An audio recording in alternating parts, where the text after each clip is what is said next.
Galactic Journey, November 5th, 1958, the December 1958 fantasy and science fiction, second half. Boy, am I glad I read from front to back this time. As my faithful readers know, that should be plural, right? The first half of this month's fantasy and science fiction was pretty lackluster stuff. It turns out I was mistaken about Tony Boucher's story. It was not a new one, but some old thing from 1945 under the name William A.P. White. At least I know one of Boucher's pseudonyms now. The second half, thankfully, was far superior. Story number 1 was Honeysuckle Cottage by P.G. Wodehouse. I've not read much by this famous expatriate English humorist, and I think all of the stories I've encountered by him were published in fantasy and science fiction. This particular tale came out in 1928. One wonders if Wodehouse is desperate for cash since being, perhaps unfairly, chased out of his home country for alleged collaboration with the Nazis. Or perhaps Boucher could only afford an old reprint. Either way, it's a fun little story about a mystery writer being cursed with the haunting of his romance-writing aunt. I liked it.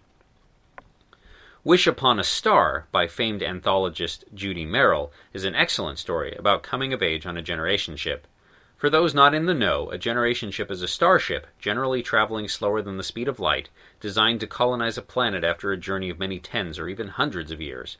Because the mission takes so long, it is anticipated that several generations will be born before the ship reaches its destination. Unusually, though quite plausibly, in this story most of the crew and all of the officers of the ship are women. The only thing wrong with the story is its length.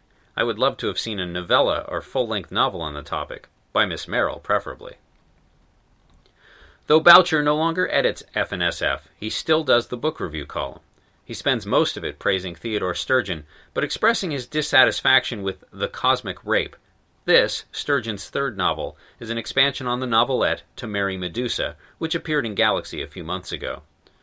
Alternatively, the Galaxy story may be a pared-down version of the novel. I recall the story, which was about an interstellar hive mind's attempt to incorporate humanity, had said all that was needed to be said. I have to wonder what purpose the extra verbiage served. Next up is Dream Girl, a slight head trip penned by Ron Goulart, who had an interesting story back in July called The Katie Dialogues. The following story, Somebody's Clothes, Somebody's Life by mystery writer Cornell Woolrich, is written like a play and could easily be an episode of F&SF's counterpart to X-1. It's sheer fantasy, involving a countess with a gambling problem, a young woman with bigger problems, and the Russian clairvoyant who crosses their paths. Good, affecting stuff. Finally, there is a cute 3-page story by Walter S. Tevis, which I shan't spoil for you, but it's worth reading. So that's that. 2.5 stars out of 5 for this week's F&SF, but that's only because the first half is a 1.5, and the latter is a 4.5. You should all know that I'm flying out to Japan this Friday with my family. This should not stem the tide of articles, however. I am bringing along this month's Astounding, 2 unread Heinlein novels, and I expect to catch up on my giant monster movies. It's my understanding that Godzilla has a sequel, and other movies by that studio have also recently come out. Here's hoping these films uphold the fine standards set by the first of them. The original written article, linked stories, and images can be found at galacticjourney.org by Gideon Marcus.